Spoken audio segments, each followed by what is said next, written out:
بسم الله الرحمن الرحيم قل لا أقول لكم عندي خزائن الله ولا عالم الغيب ولا أقول لكم إني ملك إن أتبع إلا ما يوحى إلي قل هل يستوي الأعمى والبصير أفلا تتفكرون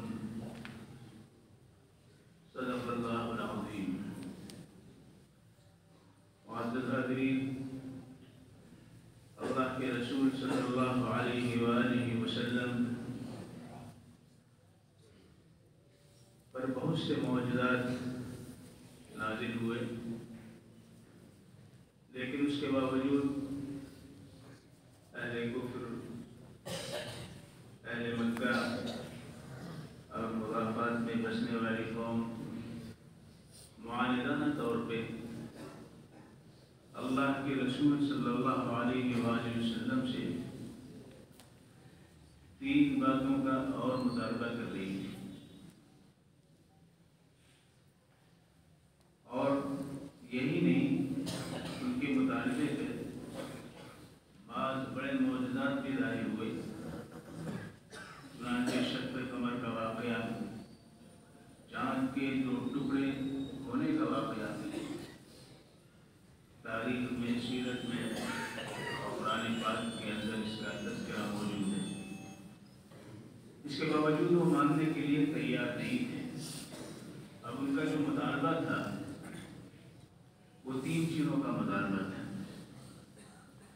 ایک مطالبہ یہ تھا کہ ان كنت رسولا فاطلب من الله ان يوسع عيشنا ويغني فقرنا، اگر آپ رسول ہیں اللہ کے تو آپ اللہ سے ہمارے حق میں اس بات کا مطالبہ کیجیے کہ ہمارا فقر و فاقہ دور ہو جائے، ہم غنی ہو جائیں، مالدار ہو جائیں، سرمایہ کی مالک ہو جائیں، خزانے ہمارے قدموں میں آ پڑیں۔ اور دوسرا مطالبہ ان کا یہ تھا کہ اگر اللہ کے رسول آپ ہیں فأخبرنا بمصالحنا وبمضارنا في المستقبل حتى نستعد لتحصيل المصالح۔ دوسرا مطالبہ ان کا یہ تھا کہ اگر آپ اللہ کے رسول ہیں تو مستقبل میں جو نفع اور ضرر کی چیزیں ہیں ہمارے لیے، ان سب کو ہمیں بتا دیجیے تاکہ ہم اپنے لیے جو مصالح ہیں، خیر کی جو باتیں ہیں، منافع ہیں، اس کو حاصل کرنے کی کوشش کریں۔ تیسرا ان کا جو اشکال تھا اور مطالبہ تھا، وہ اشکال یہ تھا کہ اگر اللہ تبارک و تعالیٰ کو رسول بنا کر کے کسی کو بھیجنا ہی تھا، وہ انسان کو کب بھیجتا؟ انسان کو اللہ تبارک و تعالیٰ نے رسول بنا کر بھیجا، اور آپ جیسا دعویٰ کر رہے ہیں کہ اللہ کے رسول ہیں، تو آپ تو ہماری طرح کھاتے پیتے ہیں، بازار میں سودا صرف خریدنے کے لیے جاتے ہیں، آپ نکاح کرتے ہیں، آپ کی اولاد ہو رہی ہے، لہذا ہمارے اور آپ میں کوئی تفرق نہیں ہے، جیسے ہم ہیں ویسے ہی آپ، لہذا ہم آپ کو کیسے رسول مانیں؟ ہمارے ہاتھ رسول يأكل الطعام ويمشي في الأسواق لولا أنزل عليه ملك فيكون معه نذيرا۔ رسول کو کیا ہے؟ رسول کس بات؟ یہ تو کھانا کھاتے ہیں، بازار جاتے ہیں، تو کوئی فرشتہ کیوں نہیں ان پہ نازل ہوتا اور وہ آ کر کے بتاتا کہ یہ اللہ کے رسول ہیں؟ یہ فرشتہ ہی ہوتے ہیں۔ تو اللہ کے رسول صلی اللہ علیہ وسلم نے ان 3 اشکالات اور ان 3 مطالبات کے جوابات دیے ہیں جو اس آیت کے اندر مذکور ہے۔ آج بھی یہ بات کہی جاتی ہے، آج بھی اسی تناظر میں دیکھا جاتا ہے، لہذا پہلی بات جس کی نفی اللہ تبارک و تعالیٰ نے حضور اکرم صلی اللہ علیہ وآلہ وسلم کے ذریعے کی کہ آپ کہہ دیجئے قل لا اقول لكم عندي خزائن اللہ، آپ کہہ دیجئے کہ اللہ کے خزانے کا کا میں مالک نہیں ہوں، میرے پاس خزانہ نہیں ہے، خزانے کی کنجیاں تو سب اس کے پاس ہیں۔ لہو مقالید السماوات والارض والذین کفروا بآیات اللہ اولئک هم الخاسرون۔ آسمانوں اور زمین کی کنجیاں سب اللہ کے پاس ہے۔ اللہ کے تصرف میں وہ جس طرح چاہتا ہے اس پر تصرف کرتا ہے۔ یبسط الرزق لمن یشاء ویقدر، جس کی معیشت میں چاہتا ہے وسعت دیتا ہے، اور جس کو چاہتا ہے روزی کے اعتبار سے تنگ کر دیتا ہے، کم دیتا ہے، زیادہ دیتا ہے، یہ اللہ کے اختیار میں۔ والذین کفروا، جنہوں نے انکار کیا ہے اللہ کی آیتیں، اللہ کی نشانیوں، وہ گھاٹے اور ٹوٹے میں ہیں۔ اللہ رب العزت نے یہ بھی فرمایا وَإِن مِّن شَيْءٍ إِلَّا عِندَنَا خَزَائِنُهُ وَمَا نُنَزِّلُهُ إِلَّا بِقَدَرٍ مَّعْلُومٍ۔ ہر چیز کا خزانہ اس کے پاس ہے، اس کا خزانہ عامرہ کبھی خالی ہونے والا نہیں۔ ہاں یہ الگ بات ہے کہ وہ تھوڑا تھوڑا دیتا ہے، ایک ہی دفعہ دے دے تو ہمارے لیے مصیبت ہو جائے۔ ہر سال ہم کھیتی کرتے ہیں اور تھوڑا تھوڑا ہم کو ملتا ہے۔ اگر ایک ہی دفعہ 10 سال کی غذائی مل جائے، 10 سال کے گیہوں مل جائے، 10 سال کے باجرے مل جائے، یعنی یہ سب چیز ایک ہی دفعہ اللہ دے دے تو ہم رکھنے کے لیے پریشان ہو جائیں گے، ان کی حفاظت کیسے کریں۔ بارش اللہ تبارک و تعالیٰ مقدار میں کتنی چاہیے، کتنی ضرورت ہے، اللہ اسے نازل کرتا ہے۔ وَمَا نُنَزِّلُهُ إِلَّا بِقَدَرٍ مَّعْلُومٍ، اتنی ہی مقدار میں جسے اللہ تبارک و تعالیٰ مقرر فرماتا ہے کہ ہم اس کو اتنے کر کے بیان کرتے ہیں۔ اگر اللہ تبارک و تعالیٰ ایک ہی دفعہ ساری بارش کر دے اور سارا پانی ایک ہی دفعہ گرا دے تو یہ بستیاں ختم ہو جائیں، یہ شہر ویران ہو جائیں، سیلاب کا وہ سما ہے کہ کوئی زندہ نہیں بچ سکے۔ تو اللہ تبارک و تعالیٰ کا کتنا بڑا احسان ہے کہ ہر چیز کو اس نے تھوڑا تھوڑا اتارا۔ ہم نمک کھا رہے ہیں، ایک زمانے سے کھا رہے ہیں، لیکن نمک کی کوئی کمی نہیں۔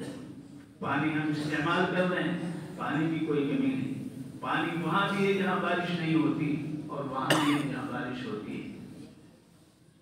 اللہ رب العزت نے اسی طرح سارے خزانے جس کے بارے میں ہمیں تذبذب ہوتا ہے، ہمیں یہ دماغ لگا ہوتا ہے کہ چیز ختم ہو جائے گی، لیکن اللہ نے وعدہ کیا وَإِن مِّن شَيْءٍ إِلَّا عِندَنَا خَزَائِنُهُ۔ البتہ پانی کے تعلق سے اللہ نے فرمایا قُلْ أَرَأَيْتُمْ إِنْ أَصْبَحَ مَاؤُكُمْ غَوْرًا فَمَنْ يَأْتِيكُمْ بِمَاءٍ مَّعِينٍ۔ آپ کہہ لیجئے کیا خیال ہے تمہارا، اگر اللہ تمہارے پانی کو زمین کے تہوں میں پہنچا دے تو کوئی ہے جو اس پانی کو نکالے؟ پانی کی سطح جو اللہ رب العزت نے زمین کے اندر رکھی ہے، کہیں اوپر ہے کہیں نیچے ہے۔ اگر اللہ تبارک و تعالیٰ اس سطح کو نیچے کر دیں تو ہم کیسے اس کو نکال سکتے ہیں، جس کو آسانی سے ہم نکال رہے ہیں؟ کنویں کی شکل میں، واٹر پمپ کی شکل میں ہم اس کو حاصل کر رہے ہیں اور لے رہے ہیں۔ اگر وہ پانی زمین کے تہوں کے اندر چلا جائے تو ہم کیسے حاصل کریں گے؟ آج دنیا پریشان ہے کہ پانی کی قلت ہوگی، پانی پہ لڑائی ہوگی، پانی پہ جنگ عظیم ہوگا۔ ایسا کچھ نہیں ہے، اللہ کے خزانہ عامرہ میں کوئی کمی نہیں ہے۔ یہ ہو سکتا ہے کہ انسان کے کفران کی بنیاد پر، ناشکری کی بنیاد پر، انکار خداوندی کی بنیاد پر، نعمتوں کی ناقدری کی بنیاد پر اللہ تبارک و تعالیٰ عذاب الہی کا ایک مظہر کے طور پہ دکھائے، یہ تو ہو سکتا ہے۔ تو اللہ تبارک و تعالیٰ نے حضور اکرم احمد مصطفیٰ محمد مصطفیٰ صلی اللہ علیہ وسلم پر یہ وحی نازل فرمائی قُلْ لَا أَقُولُ لَكُمْ عِنْدِي خَزَائِنُ اللَّهِ، آپ کہہ دیجئے کہ میں خزانے کا مالک نہیں، اللہ خزانے کا مالک ہے، لہذا میں تمہارے اس مطالبے کو میں نے دعویٰ ہی نہیں کیا کہ میرے پاس خزانے ہیں۔ اور نمبر 2 کہ وَلَا عَالِمُ الْغَیْبِ، اور میں غیب بھی نہیں جانتا، غیب تو اللہ کے پاس ہے۔ وَعَالِمُ الْغَیْبِ وَالشَّہَادَةِ، غیب اور موجود کتنی چیزیں ہیں، سردے کتنے ہیں، درختوں میں جنگلوں میں پتے کتنے ہیں، پانی کے قطرے کتنے ہیں، یہ ساری تفسیر اللہ کو معلوم ہے، ہمیں معلوم نہیں ہے۔ وَلَا عَالِمُ الْغَيْبِ وَلَا أَقُولُ لَكُمْ إِنِّي مَلَكٌ، اور نہ میں یہ کہتا ہوں، میرا یہ دعویٰ ہے کہ میں فرشتہ ہوں، میں فرشتہ بھی نہیں، میں انسان ہوں۔ تو جو بات میں نے کہی نہیں ہے اس کا مطالبہ تم کیسے مجھ سے کر رہے ہو؟